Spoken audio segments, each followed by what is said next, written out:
Olá, Vladimir, vamos direto ao ponto. O que realmente aconteceu na semana passada na economia russa e de quebra? Como anda a postura da União Europeia nessa história toda? Porque, convenhamos, tudo isso soa intrigante e merece uma análise detalhada. Afinal, não é todo dia que vemos um cenário tão movimentado assim.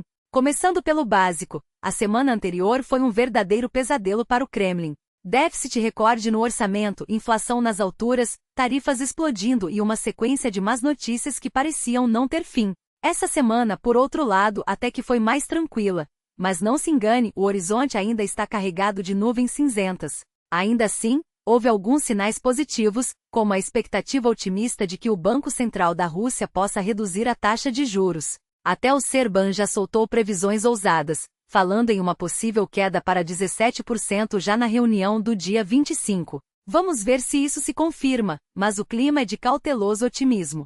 E não para por aí. A semana começou com um verdadeiro salto no mercado de ações russo, que deu uma recuperada depois do discurso de Donald Trump.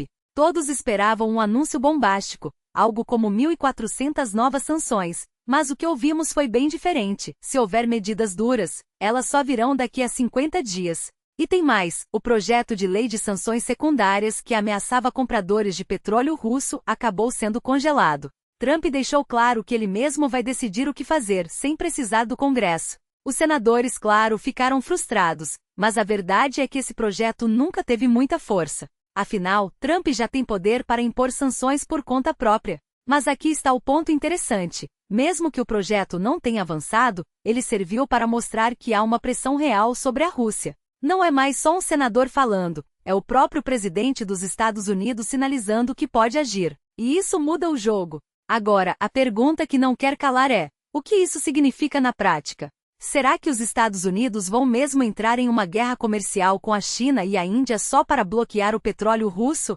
Porque, vamos lembrar, 80% das exportações russas de petróleo vão para esses dois países. Será que vale a pena? Do lado russo, as autoridades parecem tranquilas. Dizem que já tem planos alternativos que a China e a Índia não vão abandonar o petróleo russo. Até a Índia soltou uma nota dizendo que poderia reduzir as compras, mas não há sinais concretos de que isso vá acontecer. Ou seja, por enquanto, é só retórica. Mas e os mercados internacionais? Aí a história é outra. Investidores e analistas estão em alerta. Ninguém sabe ao certo o que pode acontecer, mas todos concordam que se as sanções secundárias forem aplicadas, será um verdadeiro terremoto. Os fluxos comerciais teriam que ser reconfigurados às pressas, e isso não é algo que se faz da noite para o dia. Enquanto isso, a União Europeia não ficou parada.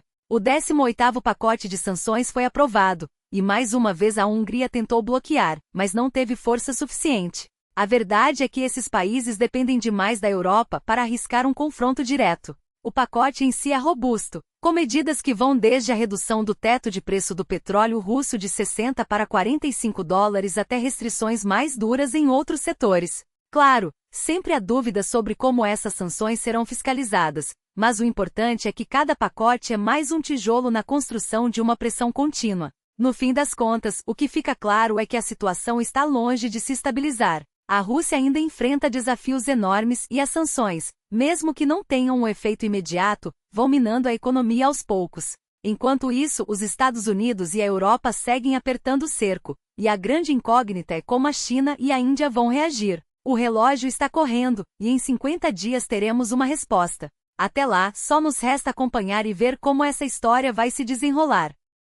Evitar que o petróleo russo chegue ao mercado europeu disfarçado de derivados refinados em terceiros países. Essa é uma estratégia antiga, mas que agora está sendo finalmente bloqueada. A União Europeia, junto com o Reino Unido, Canadá e outros aliados, decidiu fechar essa brecha, cortando o acesso de bancos russos menores ao sistema SWIFT e apertando o cerco sobre as transações que tentam burlar as sanções.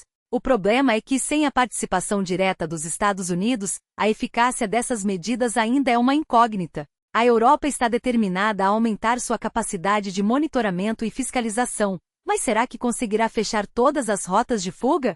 Afinal, a Rússia já demonstrou habilidade em contornar restrições, seja por meio de intermediários, seja explorando brechas logísticas. O teto de preço para o petróleo russo, antes sustentado pela pressão americana, agora depende exclusivamente da ação europeia, e o sucesso dessa empreitada ainda está em aberto. Enquanto isso, outro golpe certeiro foi dado, o Nord Stream. Não há mais espaço para ilusões. As especulações sobre uma possível reativação do gasoduto foram enterradas de vez. A mensagem é clara: enquanto Putin continuar desafiando o mundo livre, a Europa não voltará atrás em sua decisão de cortar laços energéticos com a Rússia. E isso é uma vitória estratégica. Não apenas porque enfraquece a máquina de guerra russa, mas porque sinaliza que não haverá retorno ao status quo anterior. Mas, como sempre, o jogo não termina aqui. A Rússia ainda tem cartas na manga, e a verdadeira batalha está em manter a pressão constante. Cada brecha fechada é uma vitória, mas o inimigo é persistente.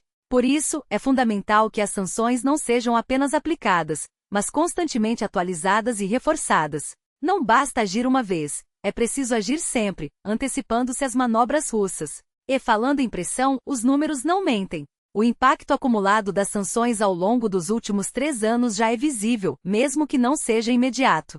A economia russa está sendo corroída por dentro, e cada nova medida, por menor que pareça, contribui para esse desgaste. Não se trata apenas de números frios, mas de uma estratégia de longo prazo que está, aos poucos, minando a capacidade de resistência do regime. Enquanto isso, no mercado global de petróleo, a estabilidade surpreende. Após meses de volatilidade, os preços se acomodaram em um patamar entre $65 e $70 por barril, uma nova normalidade que, curiosamente, agrada a muitos. Por quê? Porque evita o colapso dos produtores americanos de xisto, que já vinham reduzindo investimentos, mas sem causar um choque econômico. Não há sinais de uma crise iminente, mas também não há espaço para complacência. A OPEP+ continua controlando a oferta, e qualquer movimento brusco pode desestabilizar o equilíbrio atual. O que fica claro é que a guerra econômica está longe de terminar. Cada rodada de sanções, cada medida de fiscalização, cada decisão estratégica conta. E no fim das contas, o que determinará o resultado não será apenas a força das restrições, mas a capacidade do Ocidente de mantê-las firmes, sem hesitações, sem concessões. Porque, para Putin, qualquer sinal de fraqueza é uma oportunidade. E o mundo livre não pode se dar ao luxo de vacilar. A extração de petróleo permanece estável, mas isso não significa que os preços voltarão aos patamares de $80 ou mais tão cedo. O cenário global ainda oscila entre incertezas, especialmente porque a economia mundial, apesar dos temores catastróficos anunciados no início do ano, ainda não sucumbiu ao colapso previsto. Mas não se engane, ela segue à beira do abismo. Nos Estados Unidos, por exemplo, a inflação deu um salto preocupante em junho, acelerando de 2,4% para 2,7%, um movimento que já pressiona os rendimentos dos títulos do Tesouro americano e sinaliza que o Federal Reserve pode ter menos espaço para manobras do que se imaginava. A China, por sua vez, tenta ganhar fôlego em meio às tensões comerciais. O crescimento de 5,2% no segundo trimestre superou as expectativas, mas esse número esconde uma realidade mais frágil. O crédito não flui, a deflação persiste e o consumo interno segue anêmico. Os analistas já alertam que na segunda metade do ano, as guerras comerciais, agora em pleno andamento, cobrarão seu preço. E sem um impulso robusto da demanda global, não há motivos para acreditar em uma recuperação explosiva dos preços do petróleo. Pelo contrário, com a economia americana e chinesa patinando, a tendência é de estabilidade, ou até mesmo de queda, nos valores do barril. Para a Rússia, isso é uma faca de 2 gumes. Mesmo com o Brent cotado em torno de $66 ou $67, o que para o euro, significa algo próximo de $60, o orçamento russo já sofre. O governo projetou suas receitas com base em um preço médio de $50 por barril, mas qualquer queda adicional agravará o déficit. E em um contexto de sanções cada vez mais apertadas, cada dólar a menos no caixa do Kremlin é um golpe na capacidade de sustentar sua máquina de guerra. Enquanto isso, o Banco Central da Rússia se prepara para mais uma decisão crucial. No dia 25 de julho, todos os olhos estarão voltados para o possível corte da taxa de juros, um movimento que muitos investidores aguardam com otimismo. Mas não se iluda, o próprio BC já deixou claro que a situação econômica não está se revertendo. Em seus últimos relatórios, a instituição alertou para os riscos de uma nova onda de desvalorização do rublo, disfarçada sob o eufemismo de estabilização cambial. Quando, e não se o câmbio voltar a se ajustar, a inflação voltará a pressionar, especialmente porque o atual arrefecimento dos preços é desigual. Frutas e legumes caíram por fatores sazonais, mas alimentos básicos e serviços seguem em alta. Os dados mais recentes pintam um quadro ainda mais sombrio. O boletim do BC sobre as tendências empresariais revela uma economia em desaceleração, com a atividade no segundo trimestre crescendo menos do que nos meses anteriores. O índice de confiança dos empresários, tanto na indústria quanto nos serviços, despenca mês após mês.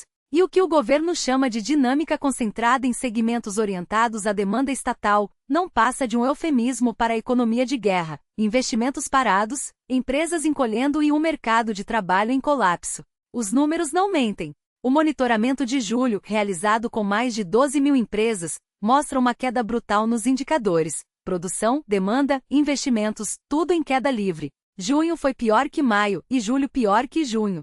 É a confirmação do que o BC já havia alertado em fóruns recentes. Os investimentos estagnaram, e o efeito dominó dessa paralisia já se faz sentir em toda a economia. Curiosamente, o BC também destacou um suposto aumento na disponibilidade de mão de obra, ou seja, menos vagas abertas.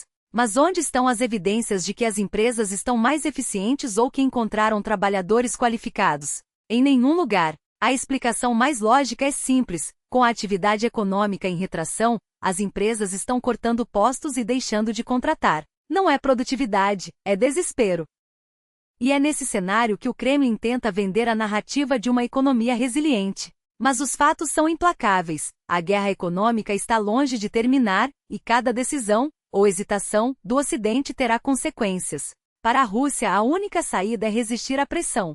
Para o mundo livre, a única opção é manter a firmeza. Porque, no fim das contas, a história não perdoa quem vacila.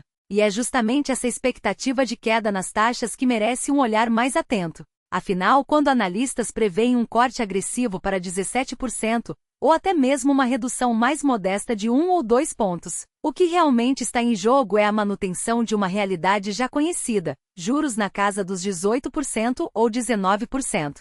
Lembremos que há apenas um ano, quando o Banco Central elevou a taxa de 16% para 18%, o pânico se instalou. Vamos todos morrer, diziam os alarmistas. E, no entanto, aqui estamos sobrevivendo, ainda que com dificuldade, a um cenário que muitos julgavam insustentável. Agora, porém, surge a narrativa de que 18% é o novo normal, um patamar aceitável. Mas será mesmo? Antes de comemorar, é preciso questionar: como um país pode crescer, investir ou até mesmo respirar com juros nesse nível? A resposta é simples: não pode. E quem melhor para confirmar isso do que Mikhail Zadornov, ex-ministro das Finanças e ex-presidente de grandes bancos? Em entrevista recente ele foi categórico: não espere uma queda rápida das taxas. O processo será lento, repleto de ressalvas e condicionantes, exatamente como o Banco Central vem sinalizando. Não há mágica, não há atalhos. A inflação não será domada da noite para o dia, e qualquer alívio momentâneo esconde armadilhas à frente. Os próprios analistas consultados pelo Banco Mundial não acreditam que a inflação voltará aos 4% em 2024. Para eles, o mais provável é que fique em torno de 6,8%, um número que, embora melhor que o atual, está longe de ser uma vitória. E por que essa desconfiança? Porque a desaceleração inflacionária que vemos hoje não é fruto de uma política econômica sólida, mas sim de fatores sazonais e conjunturais. A queda nos preços de frutas e legumes, por exemplo, não reflete uma tendência estrutural, mas sim um alívio temporário. E quando o outono chegar, com sua safra reduzida e pressões de custos, a inflação voltará com força. Não é especulação, é história se repetindo. Além disso, há um elefante na sala que poucos ousam mencionar: o déficit fiscal. O governo já gastou quase todo o orçamento previsto para o ano inteiro nos primeiros 6 meses, com um rombo que pode chegar a 6,5 trilhões de rublos, ou até mais.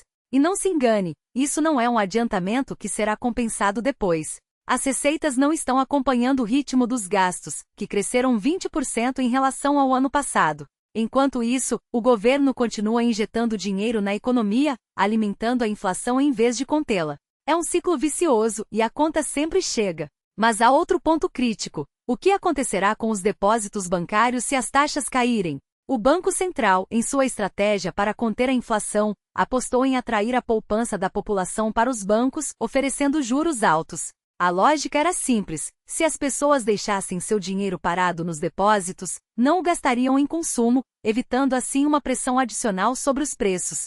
Funcionou por um tempo. Hoje, mais de 50 trilhões de rublos estão aplicados em depósitos, a maioria de curto prazo. Mas com a expectativa de queda nas taxas, os bancos já começaram a reduzir os rendimentos, mesmo antes de qualquer decisão oficial. E o que acontece quando as pessoas percebem que seus investimentos estão rendendo menos? Elas sacam o dinheiro. E aí surge o dilema: se o Banco Central cortar as taxas, os depósitos se tornam menos atraentes, e a população pode correr para retirar seu dinheiro dos bancos. Isso não só enfraqueceria o rublo, já pressionado por sanções e incertezas, como também alimentaria ainda mais a inflação, à medida que esse dinheiro voltasse a circular na economia. É um risco real, e as autoridades sabem disso. Mas qual é a alternativa? Manter as taxas altas eternamente? Isso sufocaria qualquer chance de recuperação econômica. O que nos leva a uma pergunta incômoda: será que estamos diante de um novo congelamento de depósitos, como já vimos em outros momentos da história? Não seria a primeira vez que um governo recorreria a medidas drásticas para evitar uma fuga de capitais. E embora ainda não haja sinais claros nesse sentido, a possibilidade está no ar. Afinal, quando a escolha é entre estabilidade financeira e liberdade econômica, os governos costumam optar pela primeira, mesmo que isso signifique sacrificar a segunda. Enquanto isso, os bancos já estão se antecipando. As taxas de depósitos caíram, mas as de crédito continuam altas, garantindo margens de lucro confortáveis. É um jogo de interesses, onde o cidadão comum é quem paga a conta. E o pior é que, mesmo com todo esse esforço para conter a inflação, o resultado final pode ser o oposto do desejado. Porque, no fim das contas, uma economia não se sustenta apenas com juros altos e controle de capitais. Ela precisa de investimentos, de confiança, de um horizonte de estabilidade. E hoje nada disso está garantido. A verdade é que estamos presos em um labirinto de decisões contraditórias, onde cada movimento parece levar a um beco sem saída.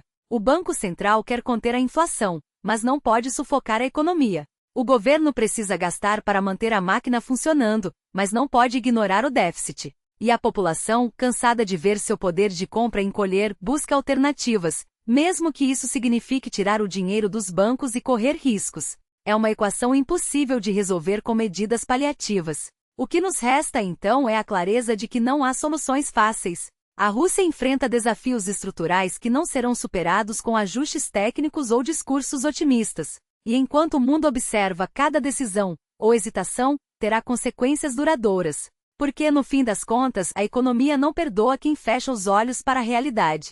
E a realidade é que, sem mudanças profundas, o pior ainda está por vir. A economia não se recupera apenas com a inércia dos depósitos.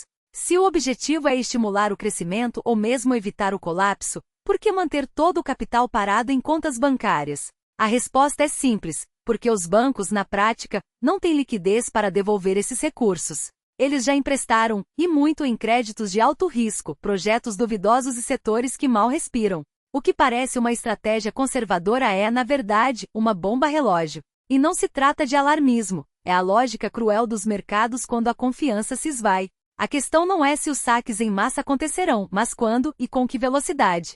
Se o Banco Central ceder à pressão e cortar as taxas de forma abrupta, como muitos exigem, o efeito será imediato: uma corrida aos bancos, a desvalorização acelerada dos ativos e um choque de liquidez que nenhum sistema financeiro, por mais robusto que seja, consegue absorver sem danos. Por isso, a redução gradual não é uma opção, mas uma necessidade. Cada ponto percentual cortado sem planejamento é um convite ao pânico. E como bem apontou o ex-ministro das Finanças, a ilusão de que investimentos em ações ou outros ativos trarão retornos seguros em um cenário de juros altos e incerteza econômica é exatamente isso, uma ilusão. O dinheiro parado, por mais improdutivo que seja, ainda é visto como mal menor. Enquanto isso, os sinais da inflação são ambíguos e perigosamente enganosos. A queda recente nos índices, impulsionada pela sazonalidade dos alimentos e pelo congelamento artificial de preços em alguns setores, mascara uma realidade mais sombria. Os números semanais mostram uma desaceleração no recuo dos preços de frutas e hortaliças, um indicador que historicamente equilibrava a alta de outros produtos. Agora, esse mecanismo está falhando. E não é por acaso. A crise no agronegócio, agravada pela escassez de insumos, tecnologia e mão de obra qualificada, ameaça transformar o que era um alívio temporário em um novo ciclo de alta. Enquanto isso, os combustíveis sobem, mesmo com o petróleo em queda, expondo a fragilidade de uma economia que não consegue traduzir ganhos externos em estabilidade interna. Os dados mensais do Banco Central confirmam o que os números semanais já sugeriam: a inflação não é um fenômeno uniforme. Enquanto os preços de bens não alimentícios cresceram 4,5% em junho, os alimentos e serviços dispararam a 12%. O recuo nos preços de frutas e legumes foi insuficiente para compensar a pressão em outros segmentos, e o resultado é uma inflação de serviços que segue em patamares elevados, resistente a qualquer alívio sazonal. Como alertou Mikhail Zadornov, o que vemos hoje não é uma tendência estrutural, mas o resultado de fatores pontuais e passageiros. A qualquer momento o cenário pode se inverter, e os mesmos analistas que hoje celebram a desaceleração terão que explicar por que a inflação voltou a acelerar. O governo, por sua vez, ensaia soluções que beiram o desespero. Propostas como controle de preços por meio de acordos voluntários com produtores, uma estratégia tão antiga quanto ineficaz, revelam não apenas a falta de alternativas, mas a recusa em enfrentar o problema de frente. Quando os custos de produção sobem e as margens se comprimem, forçar os empresários a manter preços artificiais não resulta em mais oferta, mas em escassez. É a receita clássica para filas, mercado negro e desabastecimento. E, no entanto, é exatamente esse o caminho que alguns setores do governo parecem dispostos a trilhar. O que torna esse cenário ainda mais preocupante é a combinação única de pressões inflacionárias que a economia enfrenta. Não se trata apenas de demanda ou de custos isolados, mas de uma tempestade perfeita, dinheiro barato injetado para sustentar gastos militares e sociais, sem contrapartida em produtividade, gargalos logísticos e tecnológicos que encarecem a produção, e uma escassez crônica de investimentos que impede qualquer expansão sustentável. O resultado é a estagflação, inflação alta com crescimento estagnado, um pesadelo econômico que já assombrou outras economias e que agora ameaça se instalar de vez. E como sempre, os primeiros a sentir os efeitos serão aqueles que menos podem se proteger: os mais pobres, os pequenos negócios, os trabalhadores informais. Enquanto os números dançam entre alívios temporários e ameaças concretas, a realidade é uma só: sem reformas profundas, sem um choque de confiança e sem uma estratégia clara para destravar o investimento, o pior ainda está por vir, e não há depósito bancário que resista a isso.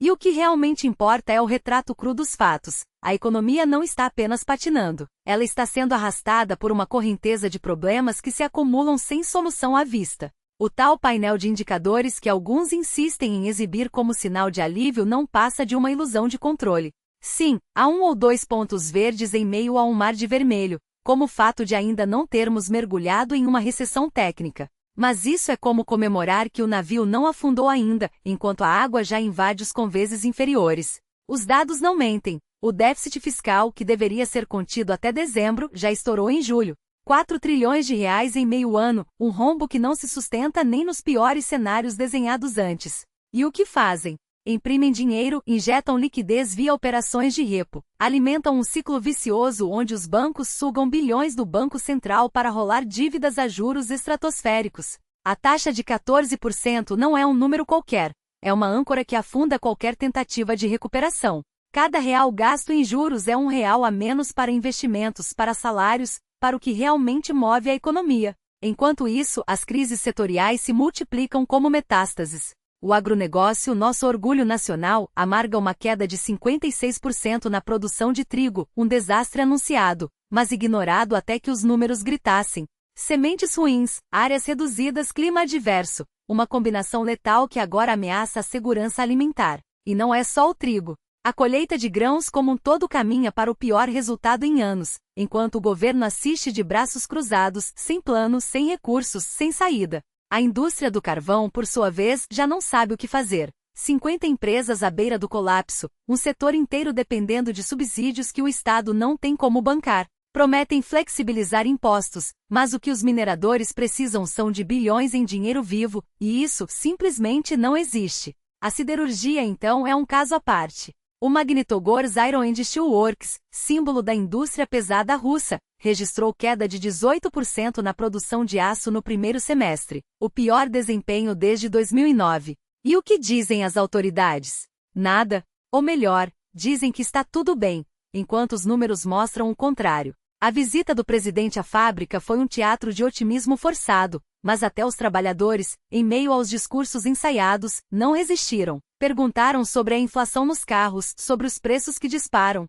A verdade sempre escapa, mesmo nas narrativas mais controladas. E a invasão chinesa? Ah, essa é a cereja do bolo. No auge do crescimento, importar aço da China era visto como uma solução para substituir o Ocidente. Agora, com a economia em queda livre, o que era alternativa virou concorrência desleal. As siderúrgicas nacionais não conseguem competir com os preços chineses, e o governo, em vez de proteger a indústria local, assiste ao estrangulamento de um setor que já foi pilar da economia. A celulose e o papel seguem o mesmo caminho. Fábricas fechando, produção paralisada, trabalhadores demitidos. A Associação da Indústria de Papel já alertou o Ministério da Indústria. Sem ajuda imediata, o segundo semestre será de colapso. E não são apenas esses setores. A lista é longa, e cada semana traz mais um nome à beira do abismo.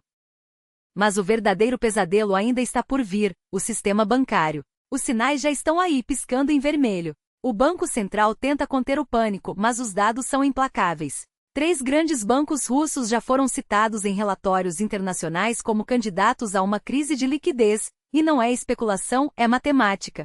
Os empréstimos podres crescem, os depósitos fogem, e o que era uma rede de segurança virou um castelo de cartas. Quando a confiança se esvai, não há taxa de juros que segure. E o pior, ninguém está preparado. Nem o governo, nem as empresas, nem as famílias. A conta sempre chega, e agora ela está batendo a porta. E os sinais estão por toda parte, mas poucos querem enxergar. Quando os bancos recorrem ao Banco Central em busca de socorro, não é por acaso, é porque o sistema já está rangendo. E não se engane, não são os pequenos players que estão na berlinda. Estamos falando dos gigantes, daqueles que aparecem no top 10, que emprestaram bilhões sem critério, que encheram seus balanços de ativos podres enquanto fingiam solidez. São os mesmos que agora tentam desesperadamente maquiar os números, oferecendo até serviços para quem tem dinheiro parado. Passe seus recursos por nós, ajude-nos a cumprir as metas do regulador. Uma cortina de fumaça para esconder o que já é óbvio, a inadimplência está fora de controle. Os números não mentem. A carteira de créditos problemáticos para pessoas físicas já ultrapassou 1,5 trilhão de rublos, o maior patamar em 6 anos. E o mais preocupante não é o valor absoluto, mas a velocidade. Um salto de 40% em apenas um ano, com a taxa de atrasos acima de 90 dias chegando a quase 6%. Pode até parecer pouco, mas a tendência é o que assusta.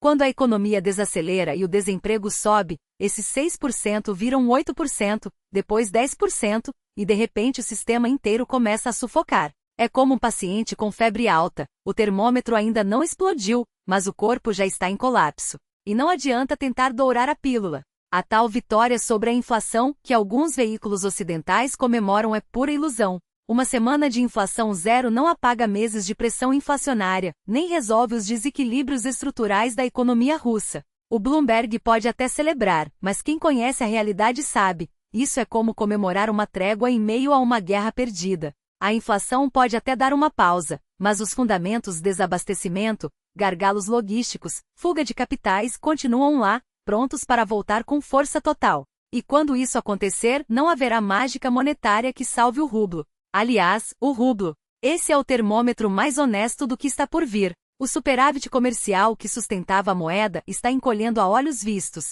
Em maio, caiu quase 20% em relação ao ano passado, e em junho o saldo positivo despencou para menos de 10 bilhões de dólares. As razões? Simples, o preço das commodities despencou, enquanto as importações, que nunca pararam de crescer, agora voltam a pressionar a demanda por dólares. O resultado? Um déficit cambial que só tende a aumentar, empurrando o rublo para baixo. Alguns analistas ainda insistem que a moeda forte é a nova normalidade, mas isso é wishful thinking. A Rússia não produz o suficiente para substituir as importações e sem dólares, o país não sobrevive. Quando a realidade bater a porta, e ela sempre bate, o rublo vai desabar. É só uma questão de tempo. E o Banco Central? Bem, no dia 25 de julho teremos mais uma reunião, e as apostas são altas. Com a economia dando sinais claros de estagnação, as opções são limitadas, ou se mantém as taxas elevadas para conter a inflação, e sufocar ainda mais o crédito, ou se corta os juros para estimular a atividade, e arriscar uma nova onda de alta nos preços. Nenhuma das escolhas é boa, e ambas expõem a fragilidade do modelo. Enquanto isso, os dados do Rosta devem trazer mais más notícias: desemprego em alta, investimentos em queda, consumo em colapso. A máquina econômica de Putin está emperrada, e as sanções não são o único problema. O verdadeiro inimigo é a incompetência, a corrupção e a recusa em enfrentar os fatos. A conta está chegando e não há como escapar. O que vem pela frente não será bonito: bancos quebrando, empresas fechando, famílias endividadas. E o pior, ninguém está preparado. Nem o governo, que insiste em fingir que tudo está sob controle, nem os cidadãos, que ainda acreditam nas promessas de estabilidade. Mas a história não perdoa. Quando o castelo de cartas desmoronar, e ele vai desmoronar, as desculpas não salvarão ninguém. A única certeza é que no fim, quem sempre paga a conta é o povo. E dessa vez não será diferente.